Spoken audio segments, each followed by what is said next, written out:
Hello editors, எப்படி cut out transition பண்றேன்னு பார்த்துருவோமா? இந்த கட் அவுட் ட்ரான்சிஷன் என்னன்னு கேட்டீங்கன்னா, இப்படி இருக்கிற வீடியோல இப்படி கேரக்டரை கொண்டு வந்து நிப்பாட்டுறதா இதோட வேலை. இவனோட சொந்தக்கார பையன் தான் கீ ஃப்ரேம். அவனை சொல்லி நிறுத்துங்களேன்டா. இந்த கீ ஃப்ரேம் யூஸ் பண்ணி எப்படி கட் அவுட் ட்ரான்சிஷன் பண்றேன்னு சொல்லி தரேன். ஸோ வீடியோ மட்டும் ஃபுல்லாக பாருங்க, வாங்க வீடியோக்குள்ள போகலாம். ஃபர்ஸ்ட் கேப் கட்ல உங்களுக்கு வேணுங்கிற வீடியோஸ் இம்போர்ட் பண்ணிக்கோங்க. நெக்ஸ்ட் என்ன பண்ணீங்கன்னா, செகண்ட் வீடியோவில் ஃபர்ஸ்ட்ல வச்சு இந்த ஃப்ரீஸ்ன்ற ஆப்ஷன் கொடுத்து ஃப்ரீஸ் பண்ணிக்கோங்க. இந்த ஆப்ஷன் கொடுத்தீங்கன்னா உங்களுக்கு ஃப்ரீஸ் ஆயிரும். அதுக்கப்புறம் அதை என்ன பண்ணுறீங்கன்னா, ஓவர்லே பண்ணி வீடியோ எடுத்துக்கோங்க. கீழே அந்த வீடியோ என்ன பண்ணுறீங்கன்னா, ஃபர்ஸ்ட் வீடியோ கீழே கொண்டு போய் 0.6 0.7 கரெக்டாக அட்ஜஸ்ட் பண்ணி வச்சுக்கோங்க. அதுக்கப்புறம் என்ன பண்ணுறீங்கன்னா, அந்த வீடியோவில் பேக்ரவுண்டை ரிமூவ் பண்ணணும். அதுக்கு ரிமூவ் பிஜின்ற இந்த ஆப்ஷனுக்குள்ளே போயிட்டு இல்லை ஆட்டோ ரிமூவ் கொடுத்தீங்கன்னா உங்களுக்கு ஆட்டோமேட்டிக்காகவே கேரக்டர் ரிமூவ் ஆகி வந்துடும். அதுக்கப்புறம் என்ன பண்ணுறீங்கன்னா, ஃபஸ்ட்டில் ஒரு கீ ஃப்ரேம், லாஸ்ட்டில் ஒரு கீ ஃப்ரேம் ஆட் பண்ணிக்கோங்க. இந்த சொந்தக்கார பையனை கீ ஃப்ரேம் ஆட் பண்ணிக்கோங்க.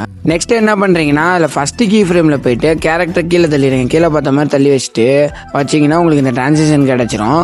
அதுக்கப்புறம் உங்களுக்கு வேணும்னா இந்த கிராஃப்ன்ற ஆப்ஷன் ஓப்பன் பண்ணிக்கோங்க. உங்களுக்கு வேணுங்கிற கிராஃப் சூஸ் பண்ணிங்கன்னா உங்களுக்கு இந்த வீடியோ ரெடி ஆயிரும். நெக்ஸ்ட் வீடியோவில் டிஃப்ரெண்ட் கட் அவுட் ட்ரான்சிஷன் பற்றி சொல்லித்தரேன். இந்த மாதிரி கேப்கட் பேசிக் சீரிஸில் எல்லா எபிசோடும் மிஸ் பண்ணால் பார்க்கணும். ஜஸ்ட் பேஜ் ஒரு ஃபாலோ பண்ணிக்கோங்க.